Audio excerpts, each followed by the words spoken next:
Hello, this is Dale Matthews with Inside News, and Mike's due to join us again early next week. This will be the last installment, for the county budget. Looking at the details of the county budget, there are similarities and dissimilarities between the Grants Pass City Council and the way that that's run, that government, and the Josephine County government. One thing that's very similar about them is that the staff members are the ones that often will have the longest lasting impact on Grants Pass City and the county. Very similar to Washington, D.C., where staff members stay on and on and on, while those who are elected can come and go. And the place to see this most clearly is in the Grants Pass City Council, because there are so many city councilors that their influence on the way things go is sometimes subverted, but often shaped by what the city staff wants. And you've seen this in a number of circumstances when you have people who will bring forward suggestions to the city councilors of Grants Pass that aren't coming from the general population. They are the way that the city staff would like to see it happen, and nobody elects these people. We have a somewhat similar situation in county government, and that for every Wendy Watkins, she's the chief administrative supervisor, the head of the office for the county commissioners, you have a bitter pill like Terry Wharton, her assistant, who doesn't like dealing with the public and is very difficult to get along with. For every easy to get along with person such as Community Corrections Nate Gowrie, you've got somebody like Arthur O'Hare, the head of finance, and we've been looking at some of the things he says. For everybody like Scott Chansey, the terrific guy that's in charge of transportation, you have Larry Graves, the airports manager. And for everyone like Tricia Myers, the new county clerk, you've got someone like J.J. Schofield, the HR director. We'll be looking at J.J. Schofield and some of the things he's said and done at the county budget meeting. We'll be looking at that this evening.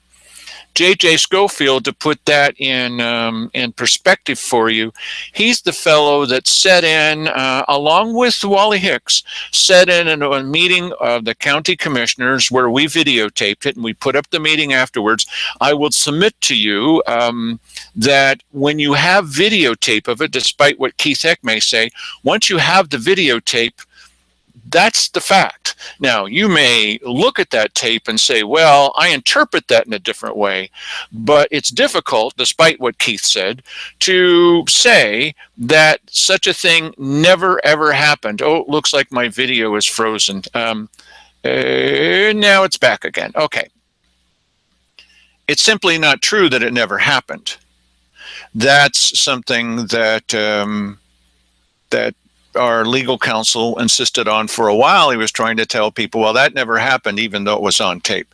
J.J. Schofield also took that same approach. He was in that same meeting, the one that we showed you and we've talked about ad nauseum. I'm not going to go completely into that detail again, but J.J. Schofield is the kind of person that was telling people, no, that never happened. I was sitting in that meeting. It never happened. And whatever they think that they've got on tape, it's just not on tape. That's J.J. Schofield. That goes down to the core of what a person is. Now, you can say anything you like about me to my face if you wish, but what you can't say is that he's speaking counter to what the record shows.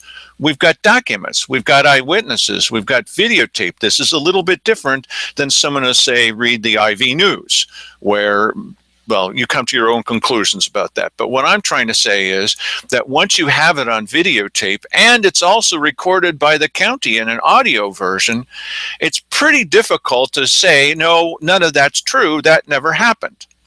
This is J.J. Schofield.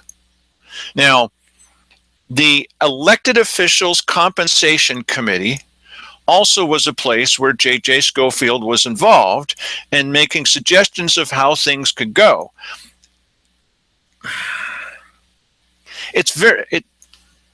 The basic difference, aside from personalities like saying something never was recorded on tape when it was, I mean, that's maniacal.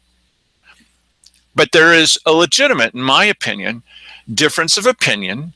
I'm on one side and other kinds of people are on the other side, and there's room in this world for both. There are those people who feel that we need full employment in government. J.J. Schofield is one of those people. I'm not. There are those people who feel that government employees especially need to be paid top salaries or we won't hang on to the best. That's J.J. Schofield's point of view. I'm not one of those people. There are those folks who think that government employees especially should be paid a competitive wage so that we don't lose our local employees to Portland, where they're going to get paid more money. That we need to be right up there with the places in the state, especially where people are making top salaries. I don't agree with that. That's the point of view of J.J. Schofield. So, as I said, I think that there's room in this world for two different points of view that are completely at odds with each other. But it is a point of view. It is a way of looking at government that's different than some of the people that watch this show, and completely identical to other people who watch the show just to keep track of what we're saying about them. That's okay. I don't like it. I don't agree with it. But I do understand that there's two different points of view about this. It falls into two general categories. There are those who feel, for example, that we desperately need to raise property taxes. And then there are those who feel that it's a good thing that we have lower property taxes. There are those who feel that when people vote, that you need to circumvent that vote in every way possible. And there are those who feel, and I happen to be on this side, that you respect the vote of the people, even if you don't agree with it. I don't have any problem with general points of view that come from completely different directions. It's another thing when you've got somebody that's in a position of power who is willing to, in order to get there, lie about it. That's not the kind of people I talked about that I think are doing a good job in county government. It is the kind of people like Larry Graves, the airports manager. It is the kind of person that our finance director, Arthur O'Hare, is. And it is the kind of person that our human resources HR director, J.J. Schofield, is. That they will get to a place where they say, well, that never happened. And they get very angry about it and very defensive about it. And it's simply not true. So let's take a look a bit at how we got to where we are with the idea of merit pay raises for county commissioners and other elected officials, and also the idea that we need to a cost of living adjustment, which we don't generally have in the rest of the community, but we need to have that for people like county commissioners too. So we'll keep the very best. When are we going to acquire the very best and keep it? Well, that's another question. So and also comparator counties. This is one of the nuts and bolts kind of arguments that we have in county government, where the idea is that you must, according to J.J. Schofield, you must go with comparator counties as demanded by the state, which must be based on population. And our research shows that that's well, a lot of horse stuff. It does not say that, but he's willing to swear to the death that that's what it says, but it's not there. Let's see what happened at the county budget meeting. J.J. Schofield's coming up. Thank you, committee. My name is J.J. Schofield. I'm the HR director. Just a couple things that I think are relevant. I did a little research today on elected official compensation around the state. Josephine County has gone the longest period of any county in the entire state without recommending a cost of living adjustment for a life. How long have the citizens of Josephine County gone without more prosperity? And what is one of the basic reasons, the key reasons, why they're saying don't raise our property taxes? It's because we haven't been getting any cost of living adjustments either. But you've got to remember that J.J. Schofield comes from the point of view of the government employees. That's his entire dedication. And so when the new county commissioners come in, they're going to have to deal with a different point of view, probably, not definitely. You know a couple of the candidates and where they come from. And the other thing that they're going to need to deal with J.J. Schofield, with the finance director, Arthur Hare, and with Larry Graves, those three in particular, is there are people that are in key positions as at-will employees, at will. So we're not talking about the union getting involved in protecting them. At-will employees who are willing to look you straight in the face and lie to you. And that's been, led by the three county commissioners that we have. But if you've got people in there that are a bit more honest than that, how can they fit into a system where you've got three key people who are willing to do that? Let's take a look at more of what J.J. Schofield has to say. Officials, it's been 7 years. The result of that is inflation has happened over those 7 years. Milk costs more, houses cost more. For the average elected official making about $72,000 a year, they've lost about $7,000 of buying power over that 7 years. Their income has stayed the same, cost of things has gone up. Ultimately, the decision whether or not the committee decides to accept the recommendations is the committee's decision. Oftentimes, when you're dealing with elected officials, it is a political one. And as an HR director, I'm not really a big proponent of political decisions. I like to look at numbers and facts and make recommendations based on that. And that is what the elected official compensation has done. They've looked at the compensation of comparable counties. And when you look at what does comparable mean, the ORS states the comparable county, its definition is counties that are within 50% of population. So they looked at the counties that are similarly sized based on population and looked at the salaries, and then their recommendation is reflective of that. Now I'm going to pause him.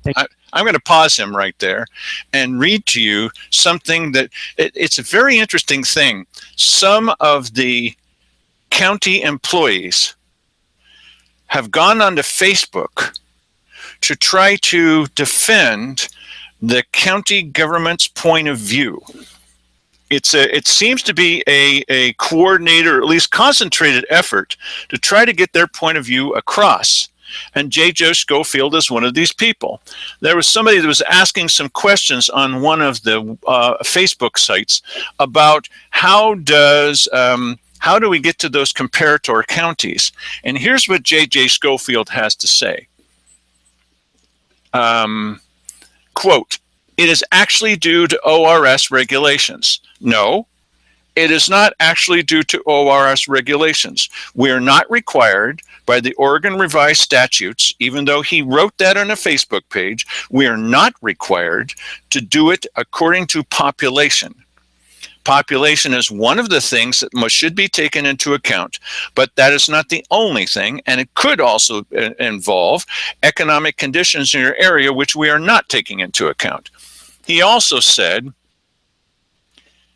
in a nutshell, reductions and case law require comparing counties to similar sized counties. You see, the problem with that statement is it's a bold-faced lie.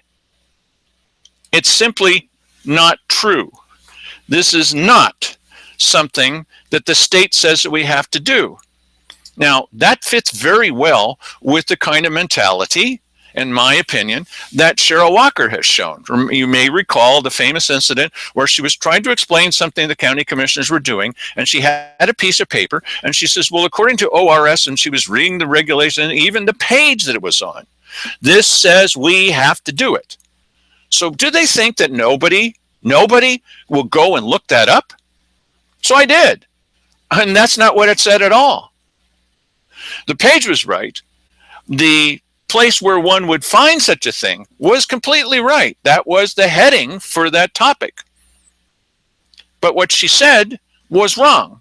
They're not required by the law to do that. What this fellow has said on Facebook and in meetings with the county commissioners and to the press and to this budget committee is just totally wrong. We are not required, and he also said at the EOCC meeting, we are not required to do it that way. We are not required to base it just on population. And the famous example that I've given you is that the population of a city, okay, so it's a city and we're a county, of Beverly Hills is almost exactly the same. It's down to 3 to 4 people as Josephine County. Do you want to compare the payroll for the government of Beverly Hills with the payroll for the government of Josephine County? I don't think so. Now, why wouldn't you? Well, because they're living, in a much more prosperous kind of community. Oh, really? Well, but shouldn't it all be based on population? What, are you crazy? No. That's what this guy says. And it's one thing to say, in his opinion, it should be based on population. Well, I don't agree, but everyone's entitled to an opinion. It's okay, in my opinion, to have those two different points of view. One emphasizes how wonderful county government it is, and that they should be paid as much as they can get. And the other one says, wait, I think they should match more with the local community. That's one thing. It's another thing to say that's what the law says. That's not what the law says, J.J. Schofield. He's willing to tell you all day long and twice on Sunday that that's what the law says, but he can't point to any place in the law where it says that that's what you have to do. So it's just simply false. Now, what are you going to do? Fire the guy? They could, if they wanted to. He's an at-will employee. It all depends on whether he's telling the county commissioners what they want to hear in the first place. And by gosh, he is. So it doesn't matter, especially with these 3 county commissioners we currently have, that he's lying to them and to everybody else because they know that it's not the case. Well, I don't know, Keith, whether he would ever look it up actually or not, would break into his nap time, but that's not very nice of me. But though we caught him napping again in another one of these meetings, okay, whatever. But the thing is that if he's willing to just say flat out, and how many times can you find somebody that's well, maybe too many times in this county government, that's willing to get up in public and say something which they have to know is exactly the opposite of the facts, or, as is the case with our county legal counsel, willing to keep completely quiet when they hear things that are false. There's a lot more of that going around. J.J. Schofield. Thank you. Any additional questions?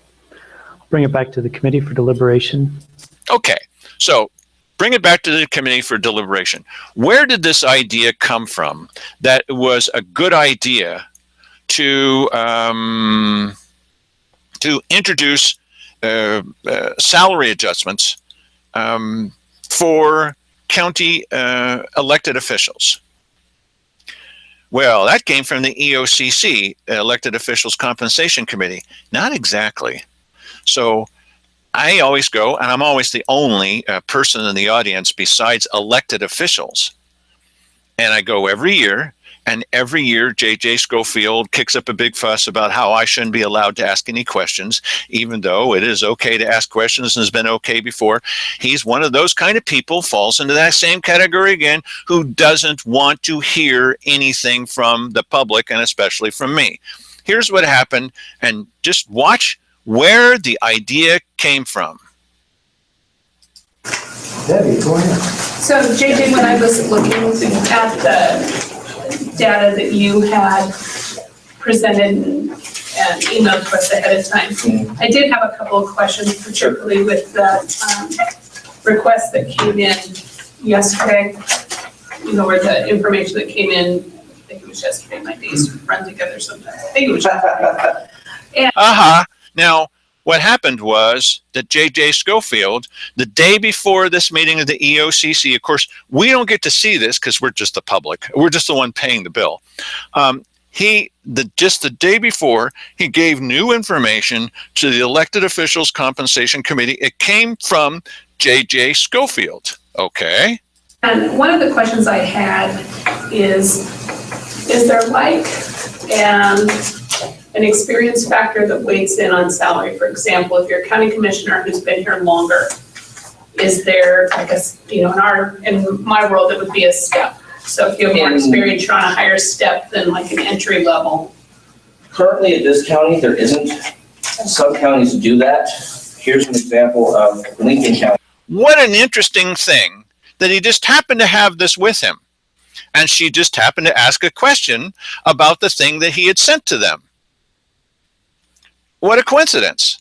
So here's the information being handed out by J.J. Schofield in a pretty obvious attempt to affect the opinions of the elected officials compensation committee. That does that. And in looking at that, I actually, interesting that you asked that, I prepared what that would look like if you all did want to go that route. Here's an example of a 3-tiered 5-term. Now, according to these folks who are now looking at this, she did receive something from him. Apparently these other guys didn't, and he's handing it out to them at this meeting. Generally, I feel that you shouldn't be handing out information for the very first time to members of the committee.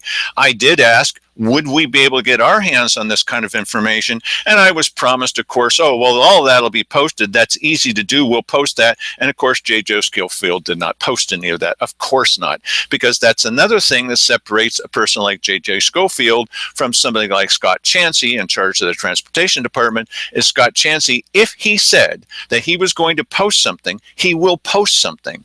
J.J. Schofield will swear up and down that he's going to post something, and I've seen it happen a couple of times before, and then he never posts it. That's the kind of public employee that J.J. Schofield is. Progressive salary, so.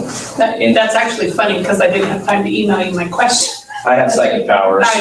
Yeah, he has powers. Right.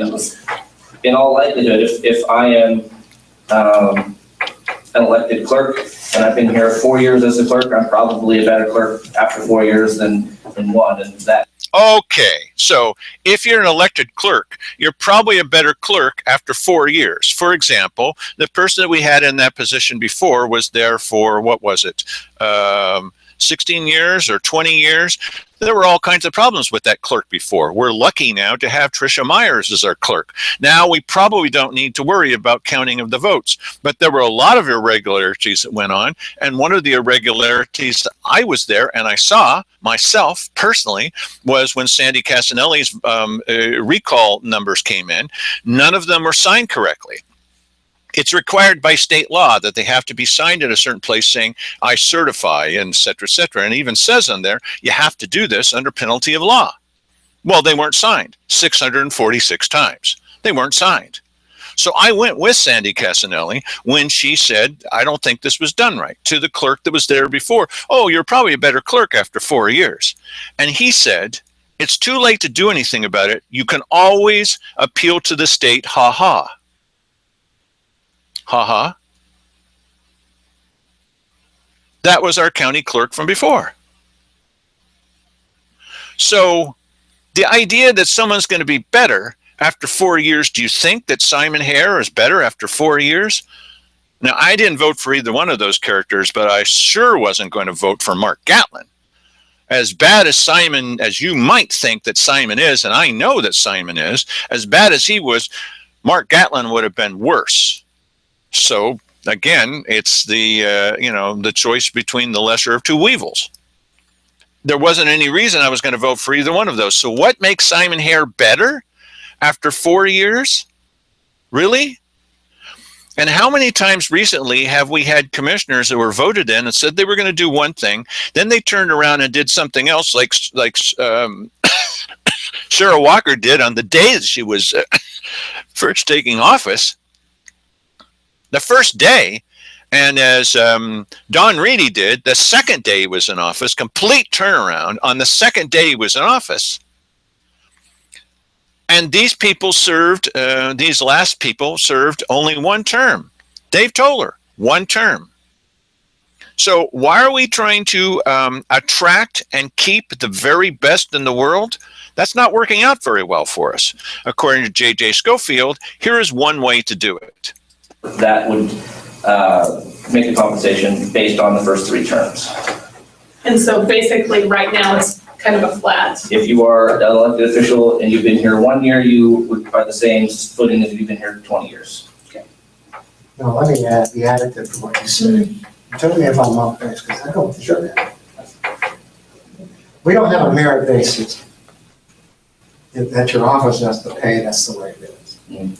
But we do have an option to look into that. Doesn't mean we have to change it, but to discuss it. Let me give you an example. Let's look at the county commissioners. We got Simon Hare, 6 years in office. Now, I mean, it's interesting to see that Larry West here is pointing out, let's look at Simon Hare. Larry West lectured this group at the beginning of this meeting that it was absolutely essential to talk about the position, not the person. This isn't about personalities, he said. We can't make it about personalities. The state law makes sure we can't talk about personalities. And here is Larry West using Simon Hare as the perfect example of the need for merit pay for Simon Hare. Great experience, really did a great job as far as knowledge. He's learned, he's been accepted, AOC, different organizations, for his knowledge and his ability, acting in the job of county commissioner. And heck with the private life, just the job is the only thing. To heck with the private life, including when he went off to Eugene on an assignment for the county and then got thrown in jail for drunk driving. We can say to heck with that because, of course, well, gee, he was there on county commissioner business. Yeah, to heck with that. So if you look at that, this is a hell of a guy. He's done a great job. He's been a mentor to the other 2 county commissioners. Okay, so Simon Hare has been a mentor to the other 2 county commissioners. Well, there you go. That's why they are the way that they are. There's their excuse. When they put in their defense to the elected officials compensation committee, they said one of the reasons that they were breaking the law is that Wally Hicks was sitting right there and he could have stopped them, but he didn't. Now Wally Hicks is being investigated by the EOCC. Thanks a lot, EOCC. The thing is that they tried to hide behind that, even though Wally Hicks and I and all the rest of us can read the law just as easily as anybody else. As long as you can speak English, you can read the law for yourself. And they were also informed. I know they were informed because I informed them, not only verbally, but on paper. And I made sure that each of them got a copy of what the law was. And then have said several times at weekly business sessions, what is the law and what can you do? It's not hard to do this. It's not hard. You don't need a law degree, as Wally Hicks has. But now, I believe the county commissioners should also put in their defense that, well, our mentor has been Simon Hare.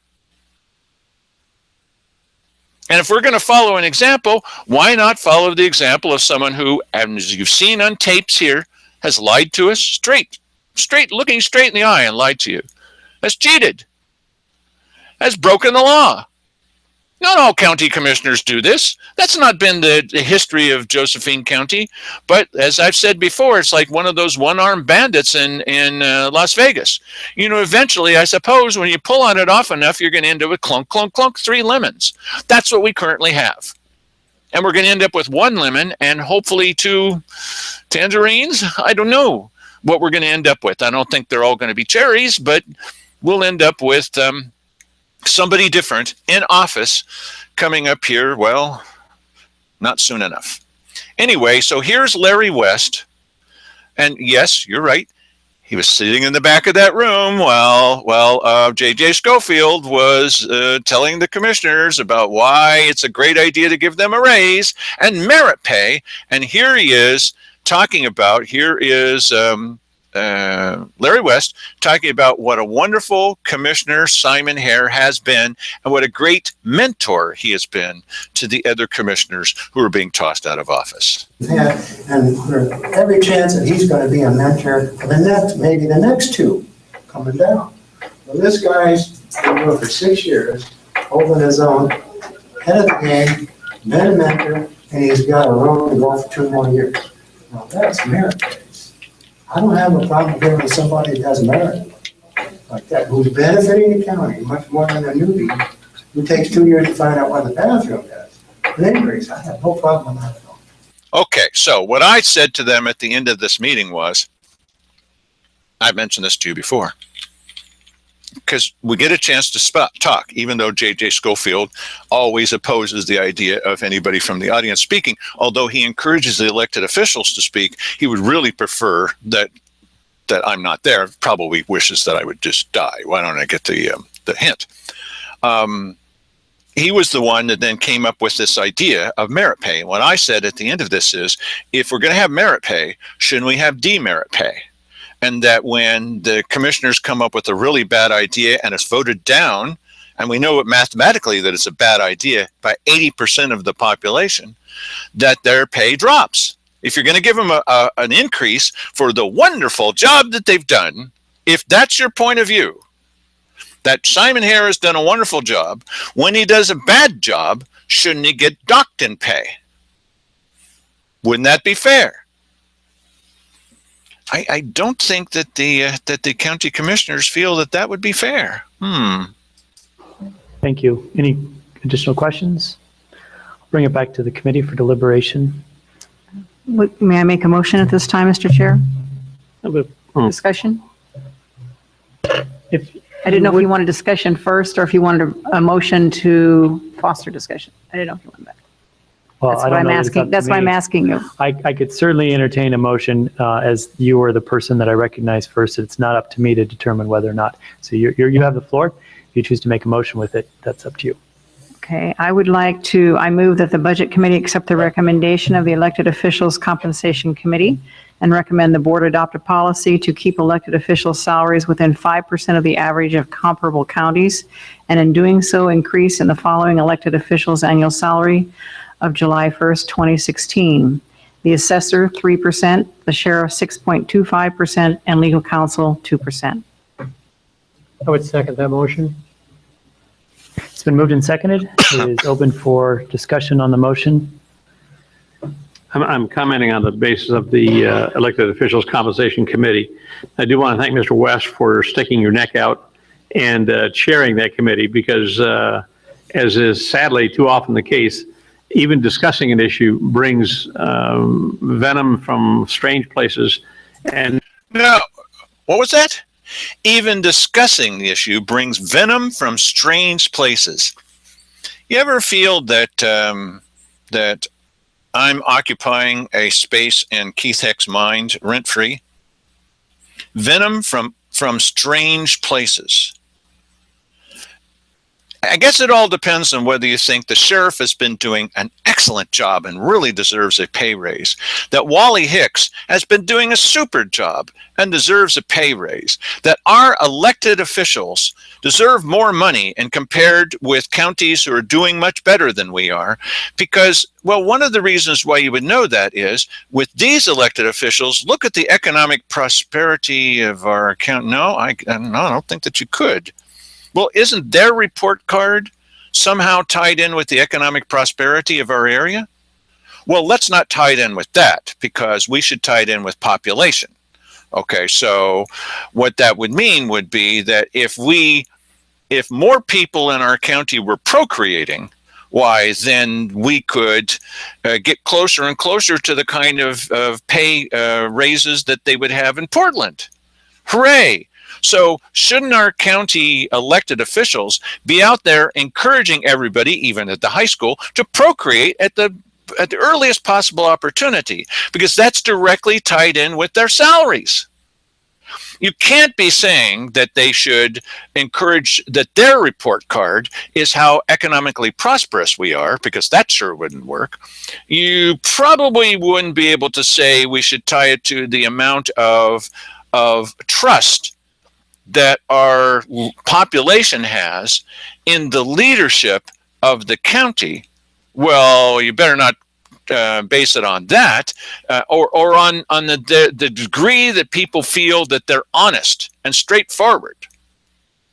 I don't think that's going to work. So it better be based on something like population, where these elected officials have nothing to do with that.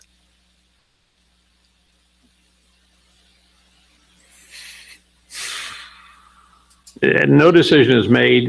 Mr. West has no decision to make. He did not orchestrate any kind of cabal to rise up against the citizenry of Josephine County. It's a sticky wicket to get yourself into, but I appreciate you putting yourself in it, Mr. West. And we are now looking at the recommendations that you have made, not a proposal. These are recommendations that you and the others on the elected officials compensation committee promoted to us. Okay, so it's not a proposal, it's a recommendation. Note the difference there.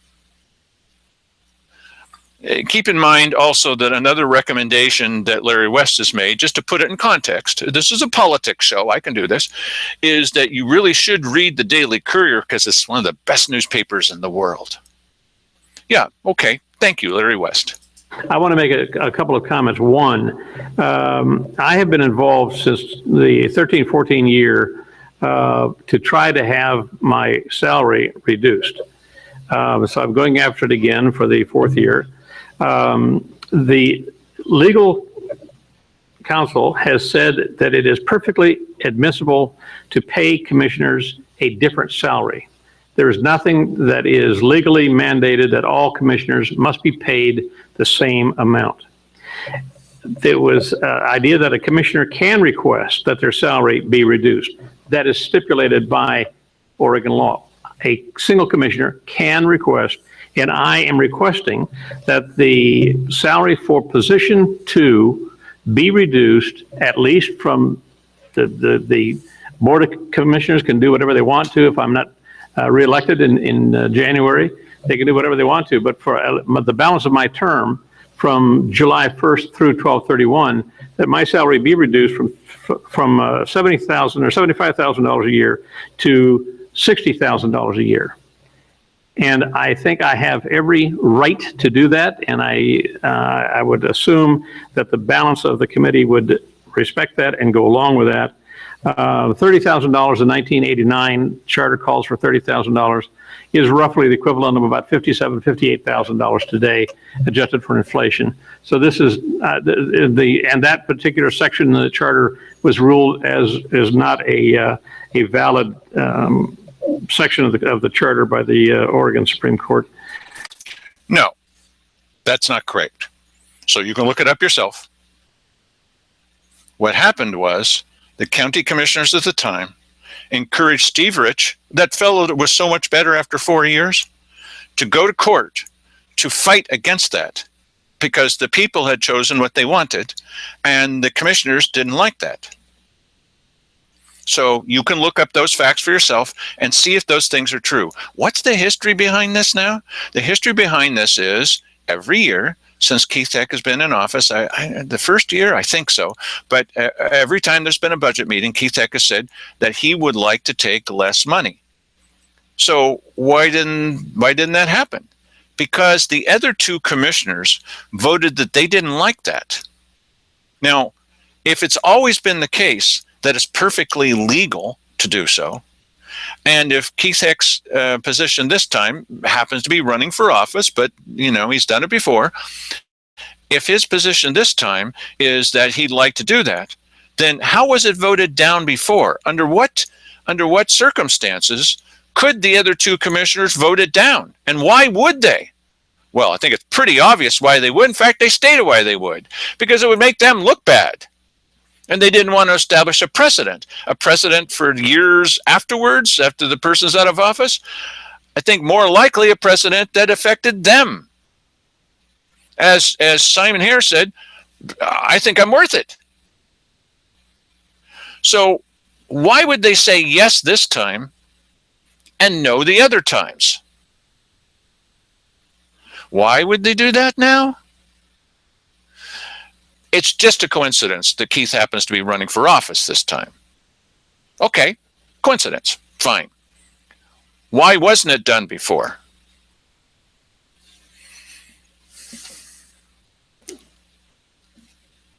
Don't know. Why wouldn't anybody say yes this time and no before? Is there a reason? So I'm trying to do all this within the parameters of what we can do, what we should be doing. This is what I want to do. I'm in position to commissioner until the end of the year at least. I want my salary reduced to $60,000 a year. I'm allowed to do that on the basis of the law and all the other things, and I certainly would like to have that done. Okay, so one of the answers is the only way that this makes any kind of sense to me, and maybe you've got 5 other ideas, and please tell us what they are, is if you understand that almost every time that Keith Hick makes some kind of speech, he talks about the critics, and the thing that he hates most is the critics that are criticizing him. Who is the person that's been doing the most criticism? And he's always going back to the idea, they asked him on KJO recently, what's the one thing that you think that has been just the worst? And he said, well, it's the criticism that we get from people who are yelling and waving signs. Waving signs? Yelling? Who are these people who are yelling and waving signs? There aren't any people yelling and waving signs, Commissioner. You're dreaming this up. Sometimes when you're in office, there's nobody doing that.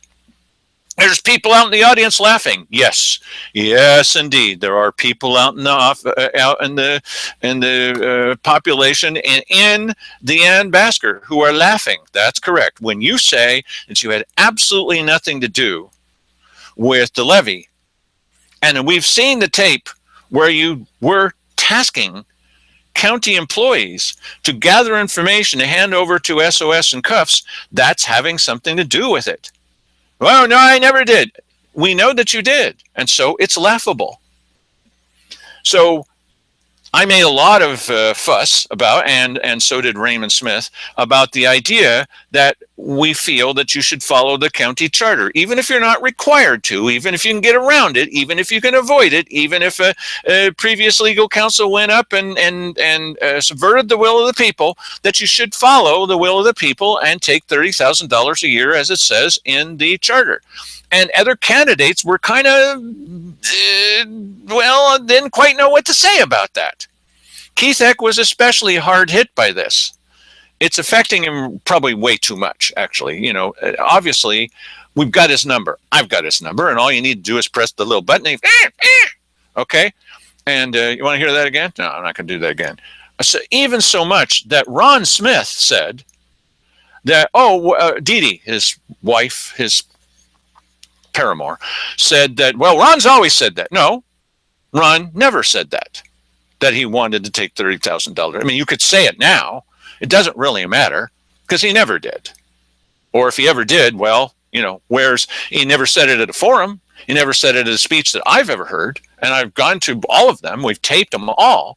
He never said that. Well, it sounds good to say it. So here's Keith Hick. And this is before the election, by the way. Keith Hick saying that he wants to lower salary. Now, he said it before, which is fine, but he's back again with this. And I think the only thing that makes any sense to me is this thing about being criticized for what he's not is all over this guy, right? Remember how strong he was in saying, the Oregon Government Ethics Commission never found us guilty of anything. We're nothing, you know, what you're saying is just, you know, you're saying it to hear yourself talk and et cetera, et cetera. Well, not exactly. I mean, it is true that they were found guilty.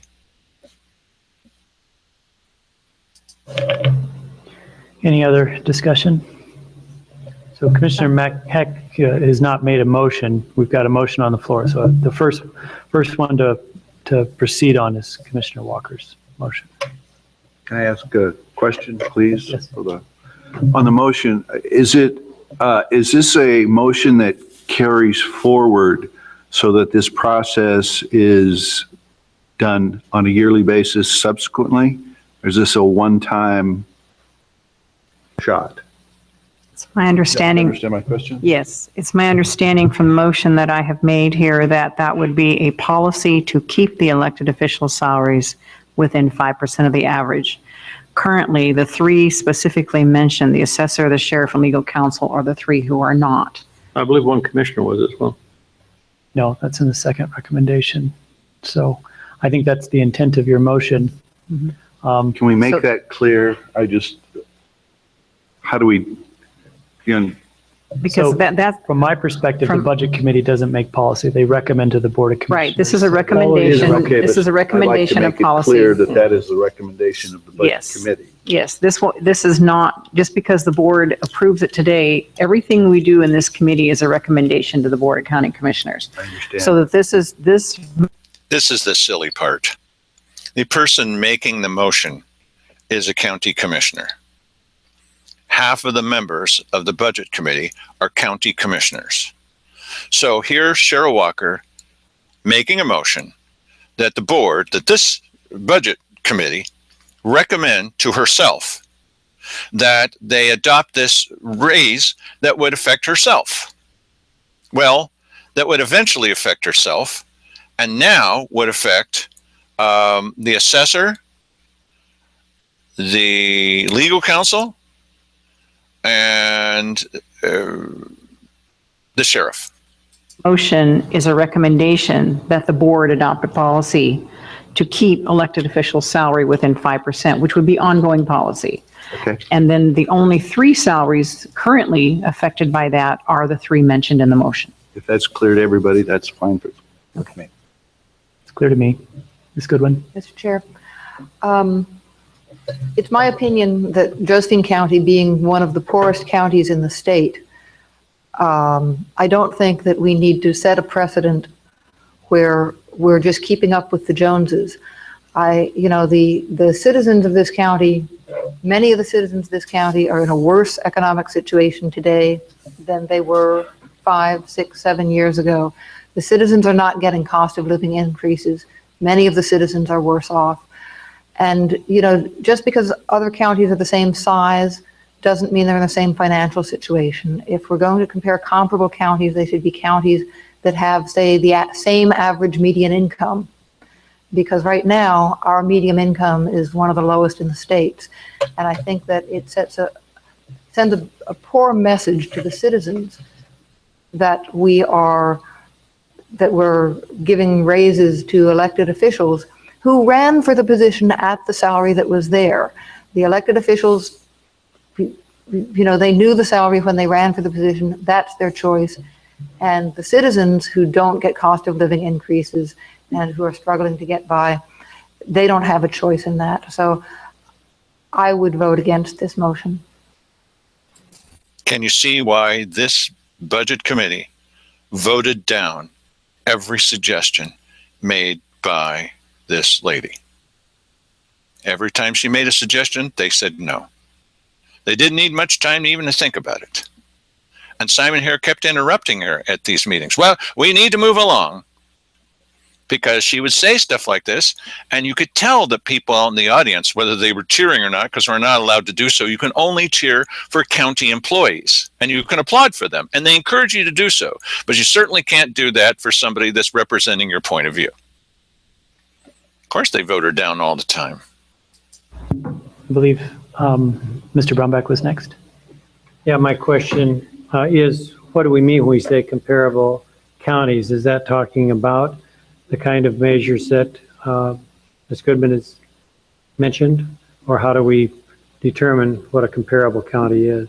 I think I can answer that. Comparable county is relative to population, both 50% above or below, and that's what's determined. And it does change. I believe it's changed since I've been on the board. What have been historical comparative counties are not always, and that's set out by a number of different statutes. We use that as a reference in our union negotiations and other things. It is not set out by a number of different statutes. It says in these statutes that that's one of the things that you can use, but it doesn't say that's the only thing that you can use. So This is key to determining what salary should be for these characters, for these lovely individuals. They keep saying that the law is forcing them to do this. It's simply not true. You're hearing it all over the place from these guys, and it's simply not true. Do you think that Margaret Goodwin looked up the law before she went into this? Do you think that we did? Do you think that you can? Of course, all of us can. So I'm sure that you could get Wally Hicks to get up here and maybe swear on a stack of Bibles that that's what it says. You certainly could get that done by Arthur O'Hare, the finance director, and absolutely by J.J. Schofield. As J.J. Schofield has said in the past about this show and about me, everything is a lie. The show you're now watching and have been watching, all of it's a lie. That's J.J. Schofield. So, do we have any sense of how these comparable counties do compare as far as median income of the household? I'm not sure. That's not something, when we would do other things, it's not something we are even allowed to. What? No, wait a second. When we would do other things, that's not even something we would be allowed. Simon Hare. When we would do other things, let's listen to him say that again. When we would do other things, that's not even something we would be allowed to do. Oh, man. Hold on a second. And try to roll it back just a little bit. Here we go. I believe Mr. Brumback was next. Yeah, my question is, what do we mean when we say comparable counties? Is that talking about the kind of measures that Ms. Goodman has mentioned? Or how do we determine what a comparable county is? I think I can answer that. Comparable county is relative to population, both 50% above or below, and that's what's determined. And it does change. I believe it's changed since I've been on the board. What have been historical comparative counties are not always, and that's set out by a number of different statutes. We use that as a reference in our union negotiations and other things. So, do we have any sense of how these comparable counties do compare as far as median income of the household? I'm not sure. That's not something, when we would do other things, it's not something we are even allowed to evaluate. So when you go into binding arbitration for union stuff, those are not the parameters that are permissible as evidence to change something. This is not a binding arbitration as far as unions are concerned. This is elected officials, which falls into a different category. We're not even allowed, says Simon Hare, to even look at that. Not allowed. What state law says you cannot compare it by population? Is that what Simon Hare is now saying? Sure sounds like it, doesn't it? For those of you who say, well, a little tough on Simon and the others, here's a real good example. We're not allowed to even look at population and median income. We're not allowed to. She just brought it up. Couldn't we do that? This guy is just saying, well, couldn't we do that? Oh, no, we're not allowed to do that. We're not allowed to do that. So, one other comment. I support the motion as really, from my perspective, a fiscal conservative move because if we don't stay within relative averages, we stand a very good chance of losing some of our key personnel. I think we have very good leadership in our departments, and I think it's very costly to lose and then replace those people. So I support the motion for that reason. Mr. Chair? I'm going to take anyone who hasn't spoken yet. Oh, that would be me. Because and the maker of the motion hasn't spoken to it, which is typically the way you go. The maker of the motion gets the first chance. Ms. Walker, do you have anything, Commissioner Walker? Do I have anything to add? No. The only thing I'd like to say is that I know the argument can always be made that we're a poor county. And I think that there is some information in regards to how those data are derived, that the counties that are comparable counties also have the same broad spectrum of people who are low income as well as. This is the we're not really a poor county argument. Because there are rich people that live here too, And so when you look at it overall, we're not a poor county after all. those who are not. So when you're looking at keeping your good employees, as Mr. Brumbaugh says, once they have experience, even though they're elected, they can be lured away by private industry. No, wait a minute. Cheryl Walker's going to be lured away by private industry? Keith Eck and all the things he said and done is going to be lured away by private industry? Can move to another county. They can decide it's not worth it doing it anymore. Having been 7 years without a raise in those positions, I think we're looking at a situation of underpaying the talent that we have. Just because we are classified by some people as a poor county, I question those data. Just because we are classified by some people as being a poor county. Here she is. We ought to just freeze frame on this and have you hear her say that again. Just because we're classified by some people as being a poor county. That's Cheryl Walker summed up in a nutshell. Lots of times I know there are people who have low income in every county, but we have to keep the people that we have and reward them. For 7 years without having had a COLA, I think is a pretty long stretch for anyone to go without a raise in those positions. We need to keep our qualified people or we will lose them to private industry. And I think it's important that if we expect these people to continue to work at the level they do and observing these people, the heads of our departments, our sheriff, our assessor, they are doing a phenomenal job. They are not just individuals as managers sitting in a chair managing a program. They're on the front lines doing the job that their employees do, and there's nothing wrong with that. But the thing is that the expectation is that they will do everything and they work overtime hours frequently.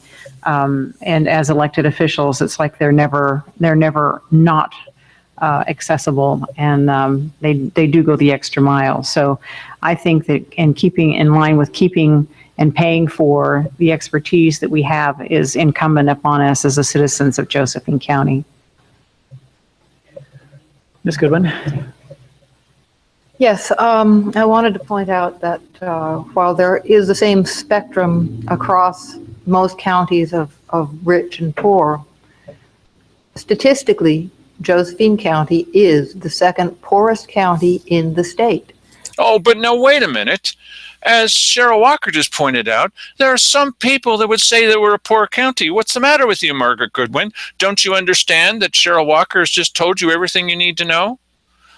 I'm getting a little fed up, sorry. The statistics are statistics that are taken from food stamp dependency, from poverty rates, from unemployment rates. These are actual statistics. We are at the bottom of the state. Another point I wanted to make is that this isn't just department heads across the board. We're talking about elected officials specifically. And I come from the private sector. In the private sector, you don't get a raise because your neighbor got one. You get a raise based on individual assessment of your performance in the job. And if we determine that somebody's individual performance in the job, that they are being underpaid, then I think that would be a valid consideration of discussion for whether that person needs a raise. I don't believe that you give people, and this has nothing to do with the individuals that we're specifically talking about here, because this is a policy decision, not based on individual performance. And I would prefer to see raises based on individual performance than just because somebody else is making more money than you are. Anyone else? Yes, Mr. Eck. Yeah, to remind ourselves too, this poverty county idea, the money that is factored in is on reported income, and I would be hesitant to say with a straight face that all the reported income that's made in Josephine County is reported. We all know that is not. Oh, that's very similar to the idea that people are not reporting crime. And so Keith Eck, I think, then here is saying that people are making a lot more money than they will fess up to. And so let's give raises to county elected officials because we suspect that people are making more money than they're confessing to. Thank you, Keith Heck. What a great commissioner candidate you are. I'm not trying to say that there's a vast resource of monies and all those other kinds of things. But to somehow keep hitting that, we are a poor county. We have a lot of money and people have money in their own pockets to do basically whatever we want to do, generalized statement. But yet to get off this little shibboleth of being a poor county. Reported income, yeah, you're right, we are a poor county. But there's a lot of income that is not reported. I'd also want to say that the cost of living is a figure that is not considered to be a raise, but it is a figure. And to keep up with what salary they were hired at when they were hired on, and that's basically what that is. And then I will pitch again two things. One, if my proposal is indeed factored into this being considered, there's $1,250 a month off of my reduction, and that more than covers the $700 or $800 round figures that this cost of living would qualify for. But I also would like to know before we vote, because I don't see it on the agenda, that my proposal will be coming back around or it can be made. I think that's an error in the agenda. It really, the motion on it is not a cost of living. It's a compensation adjustment to keep within 5% of the comparative counties. I think it's really important that I would be happy to amend the agenda on the fly to entertain your motion as part of the elected officials compensation deliberations. But I think I'd like to get this motion kind of settled. Then we can move on. And I think you make some good points that we could discuss at an additional motion. But we've got 33 minutes to finish this on time, and I'm really have goals to do so. Any last points I'm the only one who hasn't spoken. I think I'd like to review this and do it based on policy. People talk about statistics. Well, I'm all over statistics. I love statistics. The average voter in Josephine County is 60 years old. So if you're talking about incomes, it's not relative, I think, to address that. Capacity to pay. Our budget officer said all of these budgets have a capacity to absorb this cost increase within the existing budgets. We don't need any kind of an offset to accomplish this. It's a 10th, 100th, 10,000th of a percentage of the overall budget. And talking about statistics, I understand that Josephine County has in the top 25% of the deposit rates in the state. I think Commissioner Heck's point about off the books income, that's not what I want to talk about. And I hopefully we're not using those as reasons. Keeping up with the Joneses is one way to do it. I've got a rationale that I'd love to talk to Ms. Goodwin after this vote. This is not a simple issue, but I think it's what we do with our union employees. It's what we do with our non-union employees. It's how we stay competitive in those positions. You can't evaluate. Our sheriff couldn't go out and he would never be paid what he's being paid here to do as a sheriff in the private sector to provide leadership for security for any. Do you feel that he's providing leadership for security? It's your judgment. The sheriff, I mean. Did he provide leadership when he was talking about the amount of money that he needs in order to do the job correctly? Did you see him stand up and advocate for more money for the sheriff's office, or did you see him stand up and advocate as the other department heads were instructed to do for a status quo budget? There's your leadership. Kind of a comparator. And so I just, looking at this, it seems like it doesn't make a big fiscal impact. It's a good policy that we don't have to readdress. It's not a cost of living. It's just to keeping up with our comparators. And so I'm in favor of this. Nice thing is it doesn't impact me. I think it's just a good policy. And so I don't think I'm going to, just to stay on track, we're not going to take any more deliberation on this. There are other compensation elements that we need to address. And so I think I'll just call for the roll call vote without objection. No. Yes. Yes. Yes. Yes? Yes, motion carries 5-1. Okay, so there you go.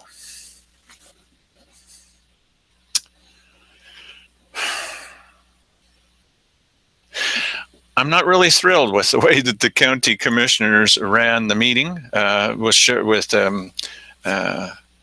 Hare in charge of it, continuing to cut off Peggy Goodwin. She made a number of suggestions of things that made sense to me, and the rest of the committee generally thought they were pretty stupid and wouldn't do them. You could see from their body language that they could just barely wait till she was done making these stupid suggestions so they could get along with rubber stamping this budget. These suggestions have come from us.